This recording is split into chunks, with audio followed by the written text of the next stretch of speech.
China en normalitat, igual que ho fem i intentem parlar la nostra llengua en normalitat. Bueno, esta muixaranga li la volia dedicar a les festes de la salut en GMC, que ara són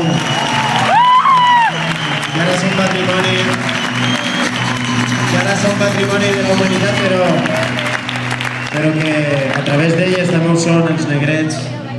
també ho són els locos de l'olleria, també ho són tots aquests balls i tradicions valencianes, i sobretot recordar que encara que ens fa molta gràcia tindre un reconeixement de la UNESCO,